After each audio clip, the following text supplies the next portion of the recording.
The big meeting room was full of angry aliens. They sat around a huge table that glowed with blue light. Each alien looked different from the others. Some had 4 arms, some had scales, and some looked like walking crystals. But they all had one thing in common. They were all very upset. Admiral Kethvar was the most upset of all. He was tall and green, with 4 strong arms. His people were called the Zenthari, and they were known for being good fighters. But today, the Admiral was confused and angry. "This makes no sense," he said, hitting the table with his fist. "Our machines show no enemy soldiers on the planet. We cannot find any weapons or army bases. But 12 of our camps have been attacked and destroyed in just one day." The other aliens looked at each other. They had never seen the Zenthari so confused before. The Zenthari were proud of their strong army and smart machines. If they could not find the enemy, then something very strange was happening. In the corner of the room, 2 humans sat quietly. Jake Morrison was an older man with gray hair and calm eyes. He wore a simple blue suit like other diplomats. Next to him sat Lisa Brooks, a young woman with blonde hair tied back neatly. She looked like she worked in an office, not like a soldier. But looks can fool people. Lisa was actually a trained fighter who had been on many secret missions. She had attacked 3 enemy camps just 2 days ago. Now she sat in this meeting, looking like a normal office worker. "Maybe your machines are broken," said a crystal alien. Her voice sounded like bells ringing. Everyone knows the Zenthari make mistakes with their technology. The Admiral's eyes got very angry. "Our machines work perfectly. We saw human ships go to that planet. But the ships only had farmers and people who build things. No soldiers at all." Jake finally spoke. His voice was calm and friendly. "That is because we only sent farmers and builders. We want to make new homes on that planet, not fight wars." "Impossible," the Admiral said. "Our spies tell us that human special forces are in that area. Where are they? What do they wear? How do they hide from our machines?" Lisa looked at Jake for just a moment. To everyone else, she looked like a helper who brought coffee and papers. None of the aliens knew that she was one of the most dangerous fighters in the human army. "I think you are wrong," Jake said with a small smile. "We have not sent any special forces to that planet. Our people just want to grow food and build houses on the empty worlds." The Admiral's face got darker. "Then how did a simple farmer destroy a whole tank unit with just farm tools?" "Maybe your soldiers need better training," Jake said. His smile got a little bigger. The aliens did not understand something very important about humans. They thought that soldiers and regular people were completely different. They thought that only people in uniforms could fight. But humans were different. Any human could become a fighter when they needed to. The people on the planet were called farmers and builders in the official papers. But many of them used to be soldiers. Others learned to fight as children, hunting animals in the woods. Some learned to fight just from playing games or sports. When danger came, they all remembered how to fight. "We have been watching your planet for many years," said another alien. This one looked like a big spider. "Humans are weak. You have no claws, no armor, no poison. How can you fight against trained soldiers?" Lisa wanted to laugh, but she kept a straight face. Humans might not have claws or armor, but they had something better. They had brains that could turn anything into a weapon. They had the ability to work together. Most importantly, they never gave up. "Maybe the problem is not with our people," Jake said. "Maybe the problem is that you expect us to fight, like you do. We do not think the same way you do." The Admiral stood up. He was much taller than the humans. "We have the best army in the galaxy. We have the strongest weapons and the smartest machines. How can simple farmers beat us?" Jake stood up too. Even though he was much smaller, he did not look afraid. Because we are not just farmers, we are humans. And humans protect what they love. The meeting went on for hours.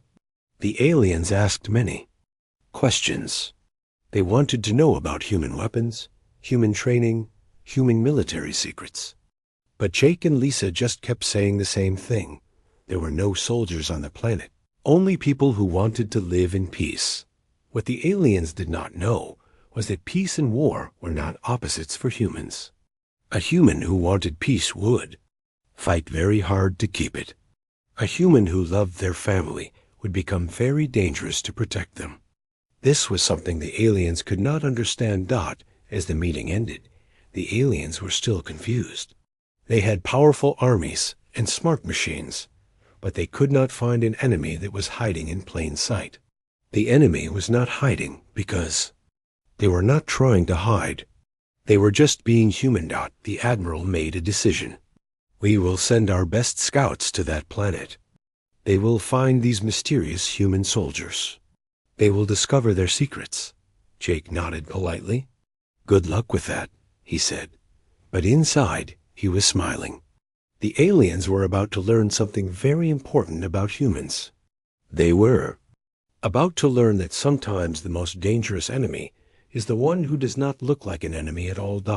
As the aliens left the meeting room, they were already planning their investigation. They would use their best technology and their smartest people. They would solve this mystery, but they were looking for the wrong thing.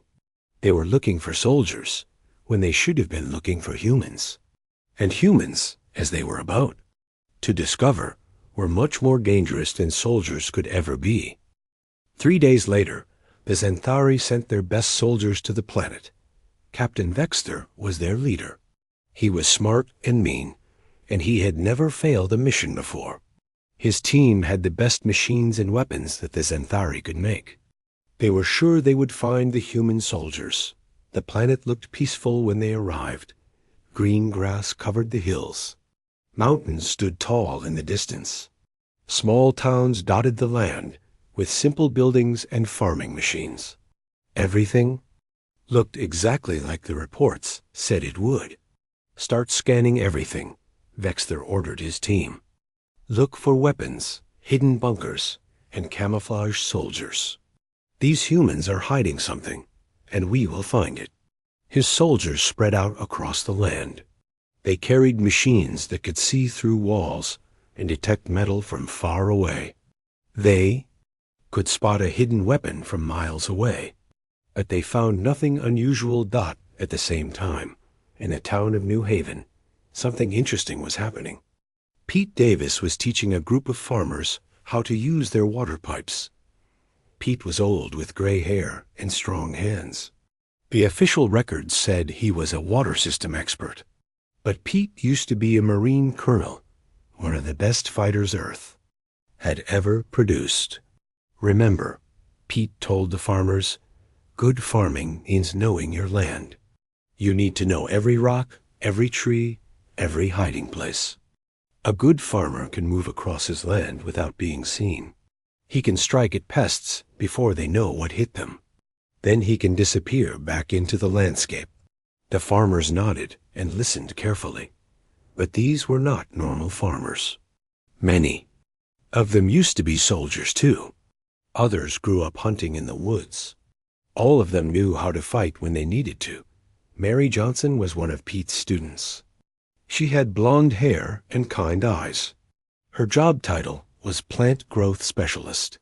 But Mary used to be a Navy SEAL, one of the most dangerous fighters in the human military. Now she taught people how to grow crops, but the skills were very similar. Don't forget about crop rotation, Mary added. Sometimes you have to let land rest for a while. You let the enemy think nothing is there. Then you spring back to life when they least expect it. The Xanthari scouts walked right past the farming lesson. Their machines detected high levels of nitrogen in the soil and the heat signatures of humans working hard. But they saw nothing dangerous. They had no idea that every farmer in the field was watching them, calculating distances, and getting ready to turn their farm tools into weapons. "Sir," one of the scouts reported to Vexter, "we are not finding any military activity. These humans appear to be exactly what they claim to be, simple farmers and builders." Vexter's jaw tightened with anger. "That is impossible. Expand the search. Check every building, every field, every person. There has to be something we are missing." But they were missing the most important thing of all. They were missing the fact that humans did not separate their daily lives from their ability to fight. Every human who had ever played sports, gone hunting, or grown up in a tough neighborhood carried the skills needed for war. They did not need special uniforms or years of training. They just needed a reason to fight. In another part of the planet, a different scene was playing out.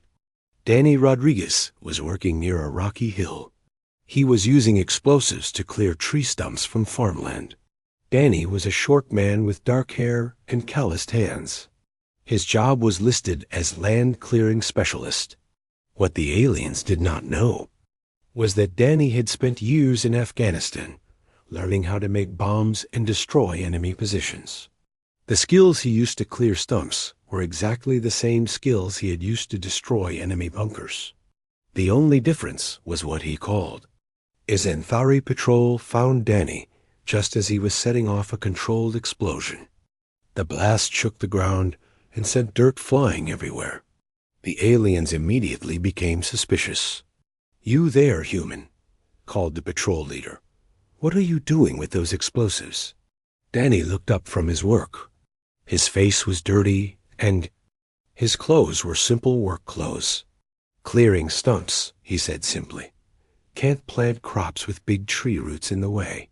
The patrol leader studied him carefully. "Those are very powerful explosives for simple farming." Danny shrugged.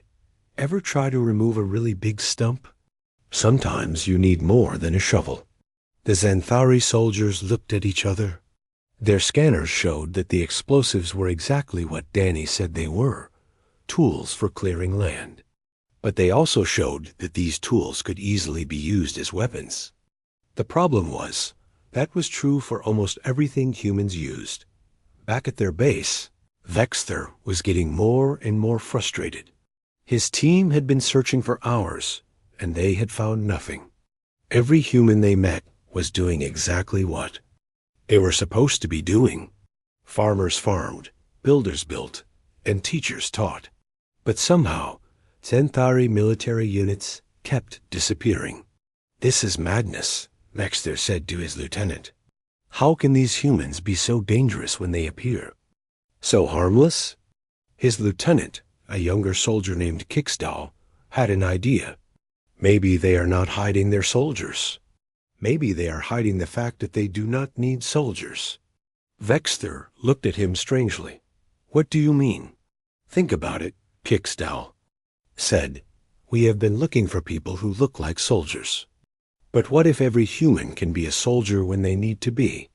What if the difference between their civilians and their military is just what they choose to call themselves?" The idea was so alien to the Xanthari that Vexter could barely understand it. In Xanthari society, soldiers were soldiers and civilians were civilians. They had different training, different equipment, and different lives. The idea that these roles could be switched at will was completely foreign to them. Meanwhile, the humans continued their daily activities. Children played games that taught them strategy and teamwork.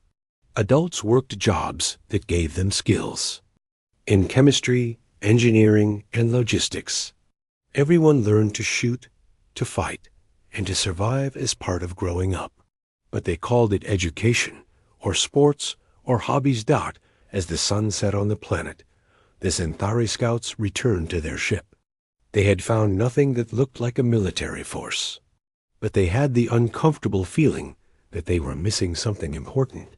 They had walked through towns full of people who could destroy them, but those people had been too busy planting crops and building houses to bother. "Tomorrow we will try a different approach," Vexter told his team. "We will capture one of these humans and interrogate them.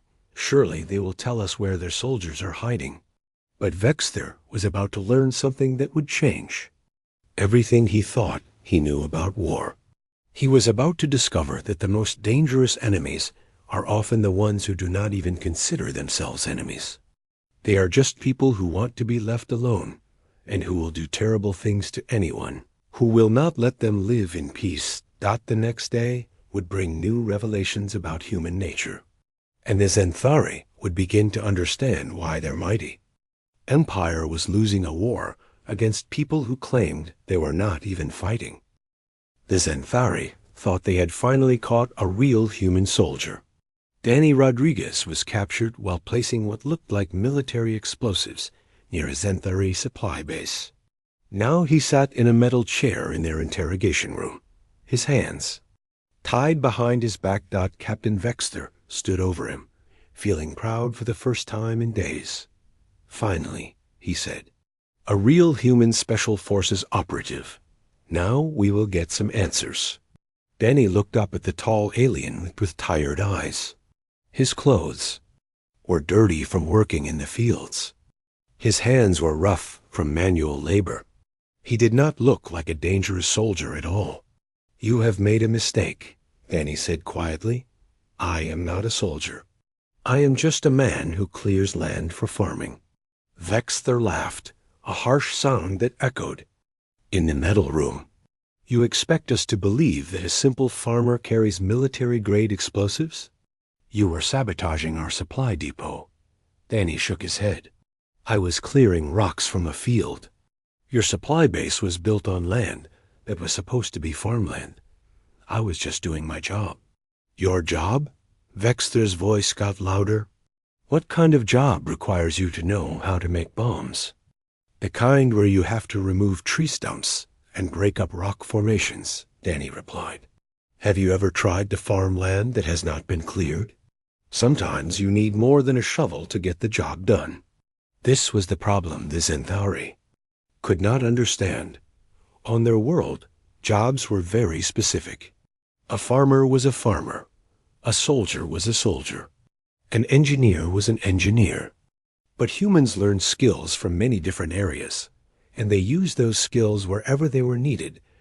Danny had learned to use explosives in the military, but he had also learned to use them in construction work, mining, and land clearing. To him, there was no difference between destroying an enemy bunker and removing a large rock from a field. The skills were exactly the same. "Tell us about your training," Vexter demanded. "Where did you learn to make these devices?" "High school.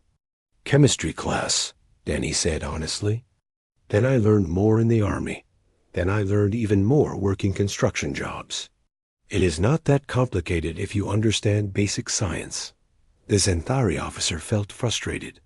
Every answer Danny gave sounded reasonable, but it also sounded impossible. How could a society function where every civilian had military skills? In another part of the galaxy, the other alien species were having their own meetings about the human problem. The Hive Collective was a group of beings who thought and acted as one mind. They found human behavior very confusing. "We have studied the human educational system," reported their main representative. "Their children learn mathematics, which can be used for artillery calculations. They learn chemistry, which can be used for making explosives.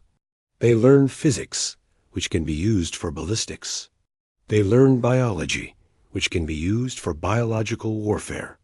The other collective members processed this information. "Are you saying that human schools are military training facilities?" "Not exactly," the representative replied. "They appear to be teaching general knowledge that can be applied to many different purposes. The same knowledge that helps them build houses can help them destroy enemy positions.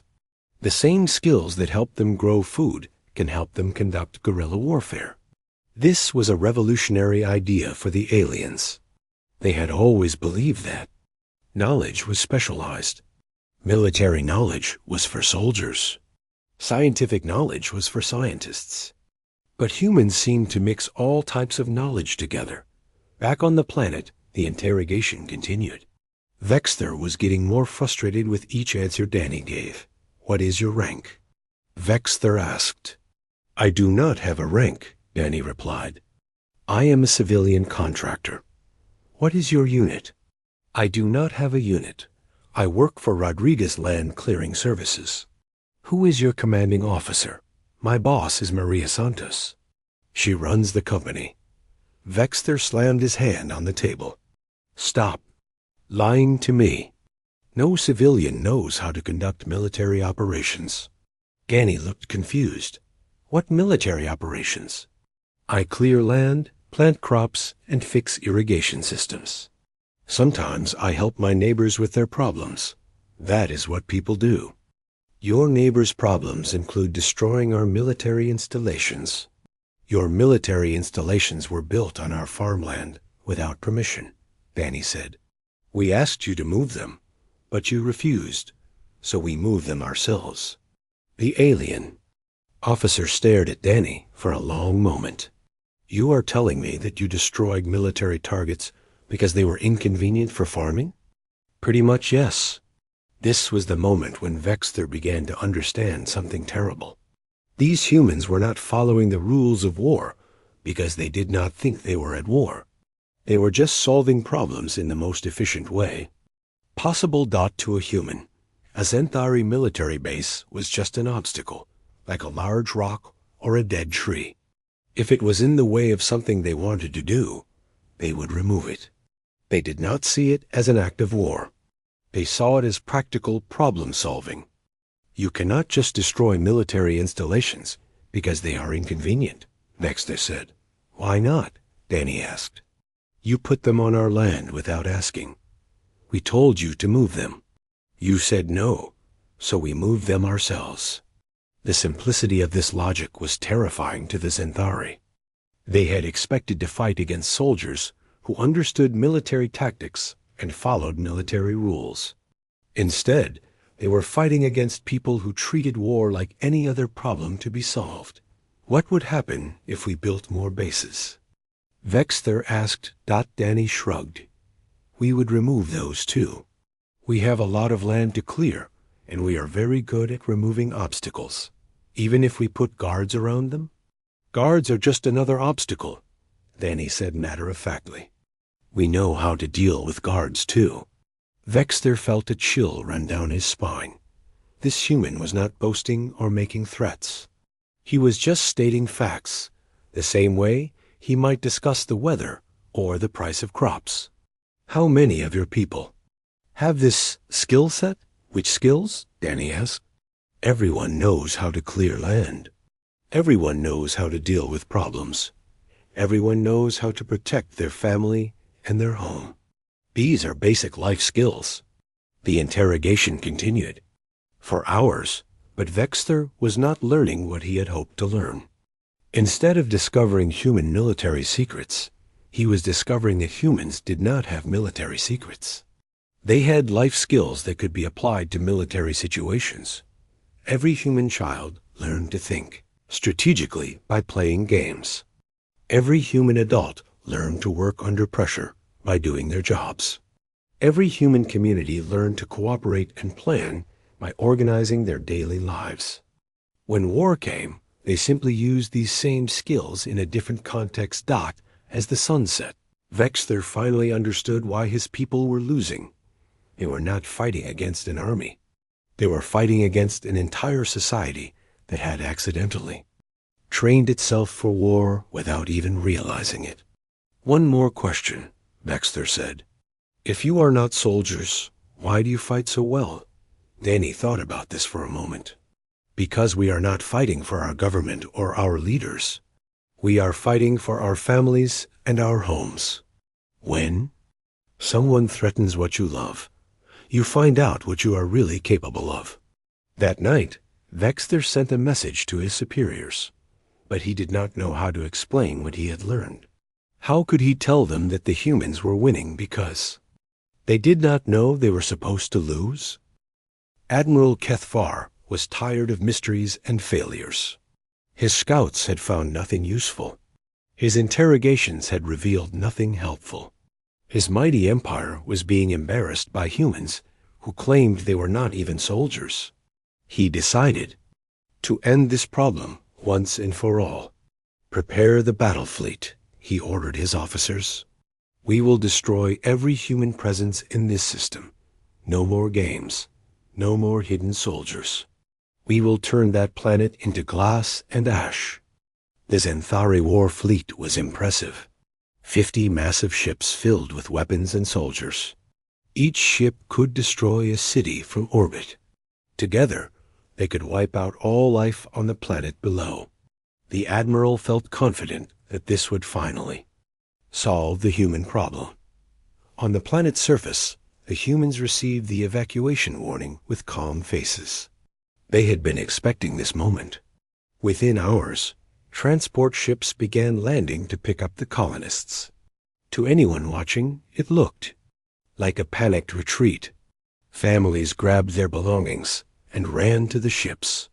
Children cried. Adults looked scared, but appearances can be deceiving, especially when humans are involved. Captain Sue Williams was in charge of the evacuation. Her official title was Emergency Coordinator, but her real background was in special operations. She had planned evacuations before, but never one like this. "Remember," she told her team over the radio, "look frightened. Act grateful. Move quickly, but not too quickly. And whatever you do, do not let them see you counting their ships or memorizing their positions."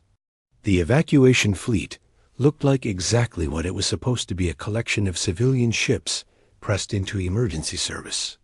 There were cargo haulers, passenger liners, and industrial transports. They looked old and slow compared to the sleek HFY warships. But looks, as always with humans, were deceiving. Tom Bradley climbed into the cockpit of what appeared to be a simple cargo shuttle. The ship's registration listed it as a grain transport vessel. But Tom had been flying military fighters for 20 years before he became a civilian pilot. And his cargo shuttle had some very interesting modifications that were not mentioned in the official paperwork. All around him, other evacuees were doing the same thing.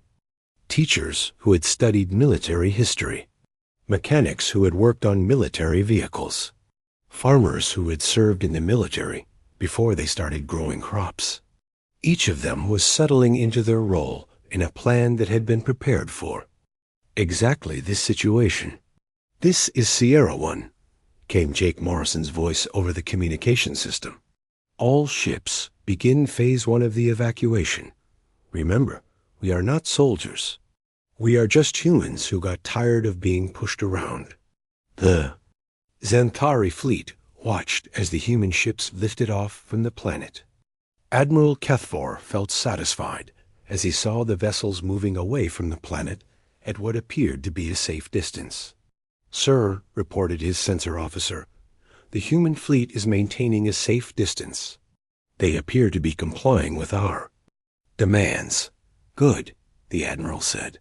"Perhaps now they will understand that the HFY Empire is not to be trifled with. Begin the bombardment sequence." But as the HFY ships prepared to fire, something unexpected happened. The human ships, which had been moving away from the planet, suddenly stopped. Then slowly they began to turn around. "What are they doing?"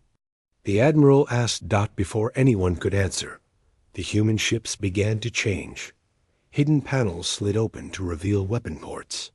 Defensive shields flickered to life. Engine signatures changed as more powerful systems came online. The slow, clumsy civilian vessels were transforming into something entirely different. "Sir," the sensor officer said, his voice filled with disbelief, "those are not civilian ships. They are military vessels disguised as civilian transports." "Impossible," the Admiral said. "Our intelligence clearly identified them as civilian vessels." "They were civilian vessels," the officer replied, "but they have been modified, extensively modified. The truth was that humans had learned long ago that the best weapon was one that your enemy did not know you had. Every human ship was designed to serve multiple purposes. A cargo vessel could carry weapons as easily as grain. A passenger liner could carry soldiers as easily as tourists. A mining ship could ram an enemy vessel as easily as it could break apart asteroids. The human fleet had not been running away. They had been repositioning for battle. And now they were ready to show the Xanthari what humans could really do when they stopped pretending to be harmless.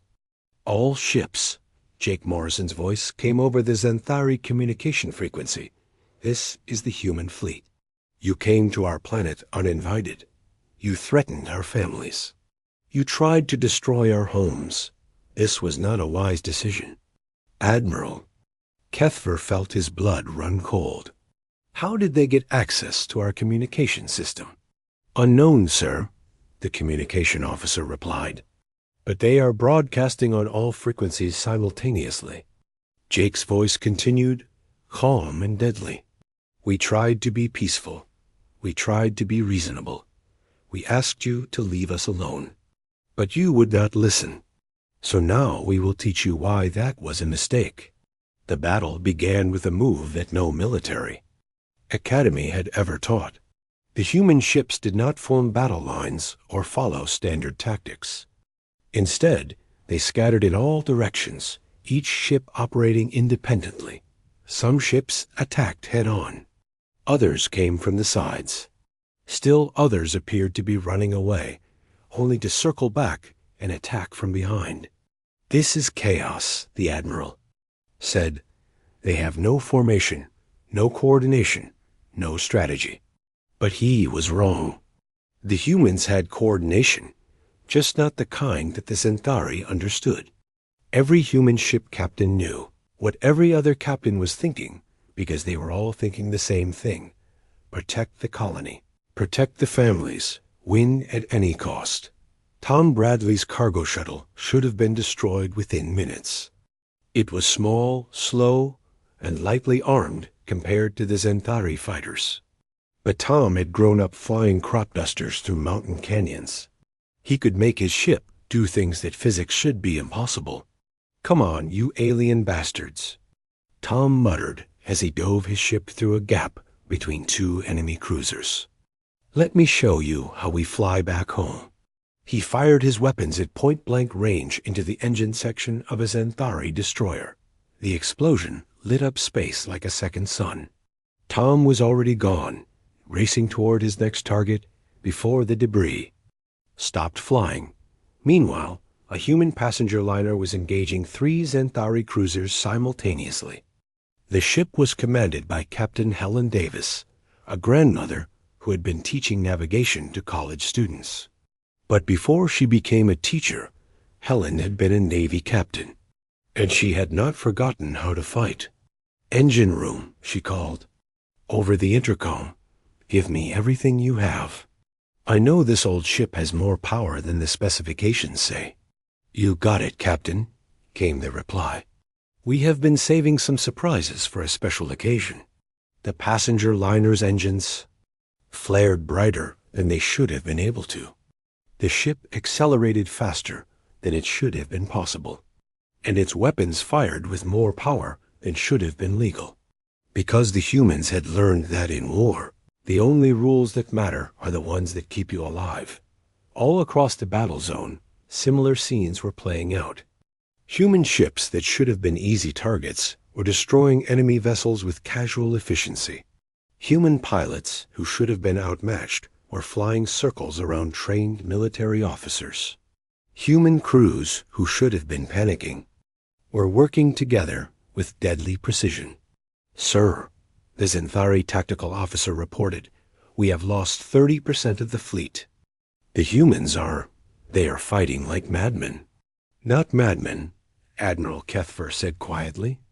They are fighting like humans. And we have just learned why that is so much worse. The battle raged for hours. The Xanthari had better weapons, better armor, and better training. But the humans had something that could not be measured or copied. They had the desperate fury of people defending their homes as the sun set on the battle. The remaining Xanthari ships began to retreat. They had come to destroy a planet full of farmers and builders. Instead, they had discovered that farmers and builders could be just as dangerous as any soldier when they had something worth protecting. "Sir," the communication officer said, "we are receiving a message from the human fleet." "Put it through," the admiral said wearily.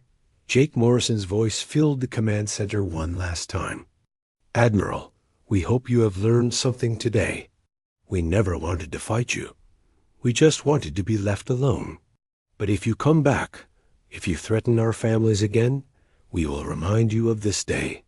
Because humans never forget, and we never forgive those who threaten what we love." The Xanthari fleet limped away from the system, beaten and humiliated.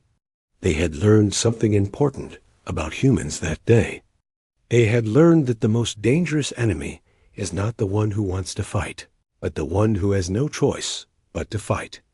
And back on the planet, the humans returned to their farming and building, knowing that they had won not because they were better soldiers, but because they were better humans. The battle was over, but the questions remained. Across the galaxy, every major power was trying to understand what had just happened.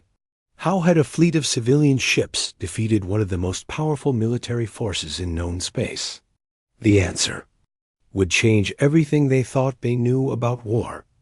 Admiral Kethvor sat in his damaged command center, staring at the battle reports. His fleet had been cut in half. His reputation was destroyed. His empire's dominance was now in question. But worst of all, he still did not understand how it had happened. "Sir," his aide said carefully, "there is a transmission coming in from the human fleet. It is from someone who claims to be a scientist." The admiral looked up with tired eyes. "Put it through." The image that appeared on the screen was not what anyone expected. Dr. Helen Carter looked like a kindly older woman who should have been teaching children or tending a garden. Her white hair was messy, her glasses were crooked, and her clothes were wrinkled. But her eyes held something that made the hardened warrior take a step back. "You want to know what human special forces wear?" she asked, her voice carrying an edge that made the admiral's blood run cold. "They wear whatever they happen to have on when somebody threatens their family." Dr. Carter had been studying alien behavior for decades. She looked harmless, but she had also been designing weapon systems and military strategies for just as long. Like all humans, she was not just one thing. She was many things at once. "You keep looking for soldiers because you think war is a job," she continued. "For humans, war is just something we do when we have to. That farmer who destroyed your tank unit, he learned those skills hunting deer in the woods behind his house. The pilot who tore through your fighter screen, he learned to fly racing crop dusters on weekends." The admiral found his voice. "This is madness. How can an entire species be warriors without being warriors?" Dr. Carter smiled, but it was not a pleasant expression.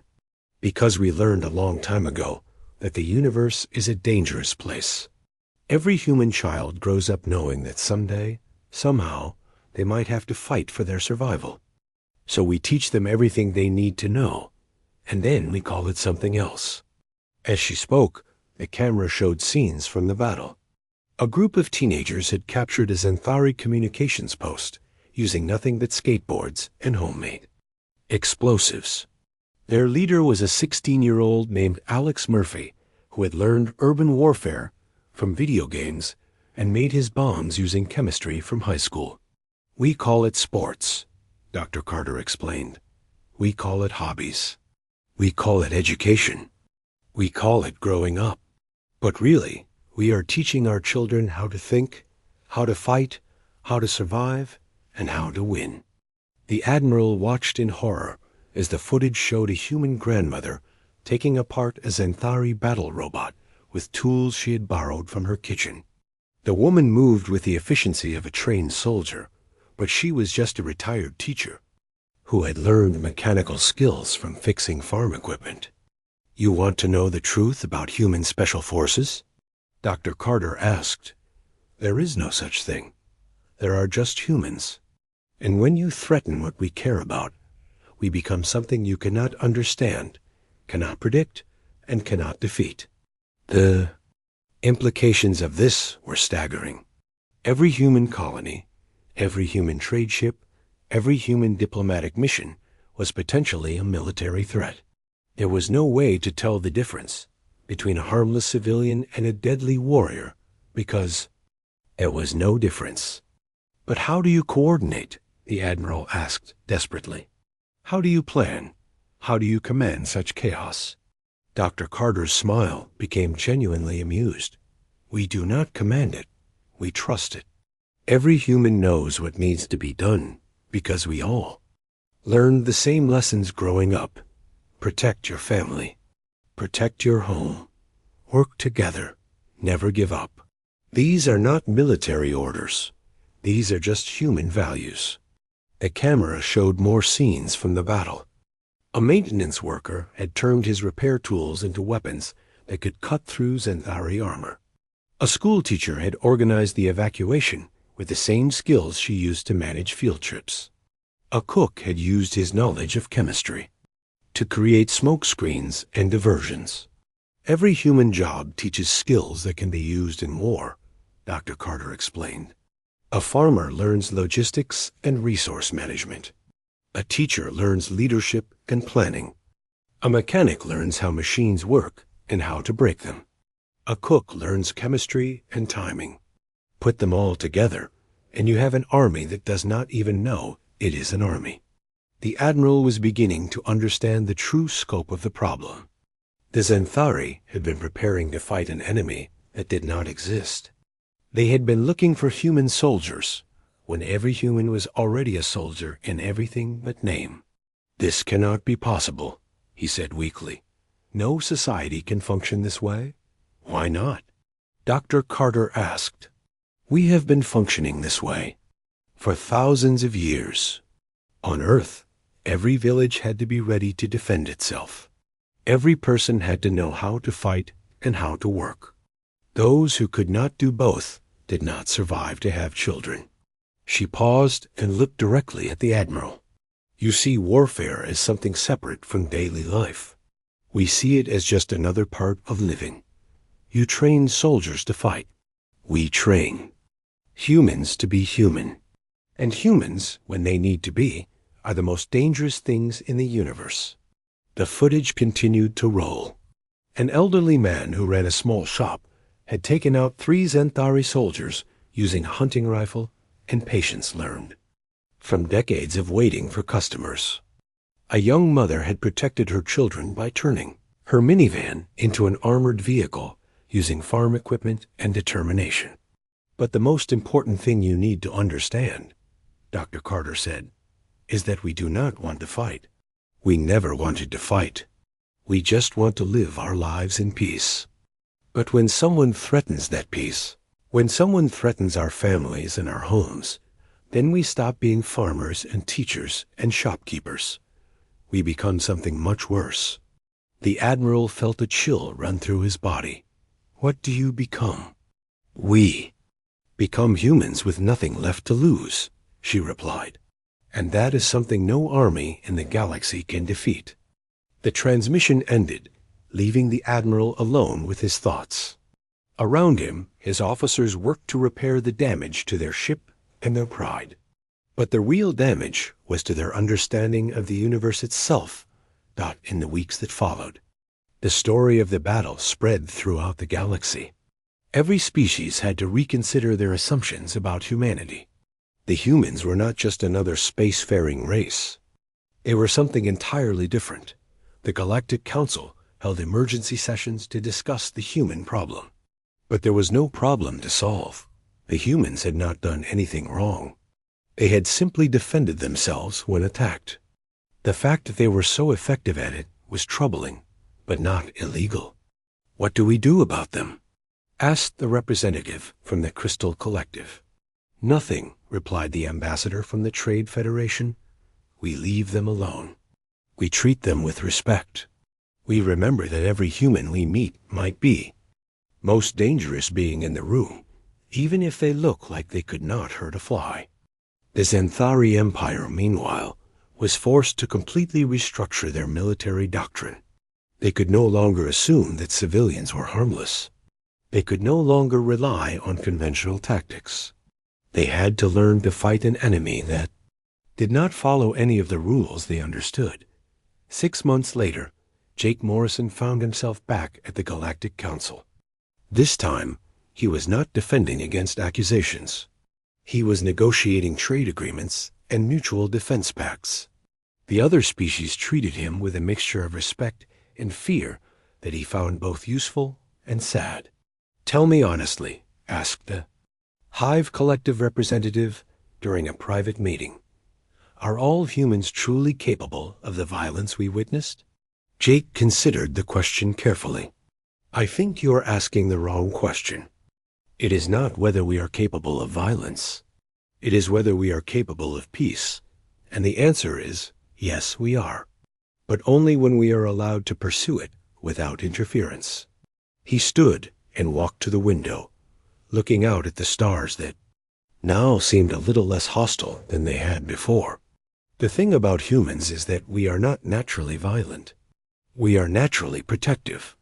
We will fight when we have to, but we would rather build something beautiful and share it with our friends. The crystalline being's light flickered thoughtfully. "And if someone threatens what you have built?" Jake's smile was gentle, but his eyes held the same steel that had made the Xanthari retreat. "Then we remind them why it is better to be our friends than our enemies."